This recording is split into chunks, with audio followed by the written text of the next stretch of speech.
Today we're talking GoPros. We've been using them for 7 years, so we know what they're good at and what they're not good at. And before you buy yours, watch this video and we'll walk you through it. First, let's get into the strengths of the GoPro. What they're most known for is their wide angle, which gets a ton of space and picture into the frame at a short distance. Here's me at arm's length with a GoPro recording this video. More about angles as we go in depth a little bit later in this video. Second is the remote control feature, which allows you to control your GoPro with a remote control at a distance and allows you to get just incredible second angles and other video with the GoPro. Another strength is the incredible image stability. With the introduction of Hypersmooth with the GoPro Hero 7 Black, it has been just a game changer, especially when you're using a first-person view on your head and shooting a gun. Lastly, GoPro just has incredible picture and video quality, and that's just one of the things that is a real differentiator for GoPros. All right, what are GoPro's weaknesses? Well, I'm going to take one of their strengths and turn it into a weakness in certain applications.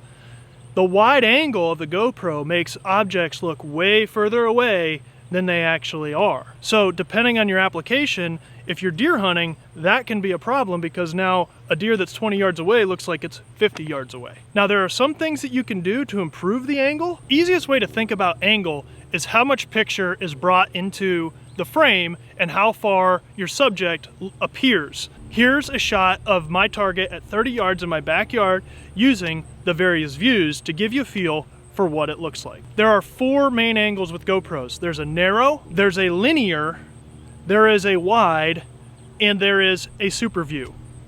Narrow is the closest, linear is the next furthest, wide is further yet, and then super view is extremely wide and the subject looks very far away. Okay, now let's touch on battery performance. In recent models, the battery performance has improved dramatically, and we still get at least 1 or 2 extra batteries with us at any point in time, depending on how long we're gonna shoot, but you can usually get an hour to an hour and a half of record time out of your battery. Now, when you get into cold temperatures, which you're going to get into when you're hunting, that is going to decrease the battery life drastically, and when it's really cold, it can become unusable. So just keep that in mind. That's for all batteries. That's not gonna be specific to GoPro. Now that you know the strengths and weaknesses, let's get into how we use our GoPros because we do love them. First, deer and turkey hunting.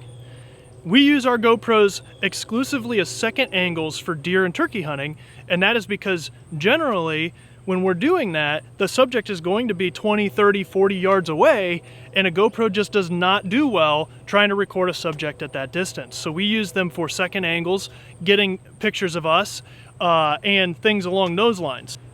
Now, touching on a few of the things we talked about earlier with the remote and also awesome secondary angles, when we're turkey hunting, we actually take the GoPro and put it on a STRUTT'N 360, and we'll take that GoPro and we'll stick it out into the decoys. Using the STRUTT'N 360 and the GoPro, you can turn the GoPro 360 degrees with the touch of the STRUTT'N 360 remote. And now, forever, we were setting up tripods hoping the birds got into our angle, and we don't have to worry about that now because no matter where the birds come from, we can just rotate the camera around and get awesome shots.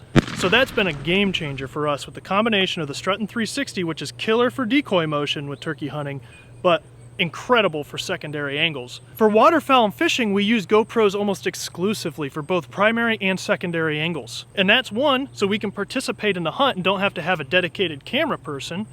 And 2, the wide angle actually does really well because you're going to be moving your head, the frame isn't going to be perfect, and the sky backdrop of birds shows up great.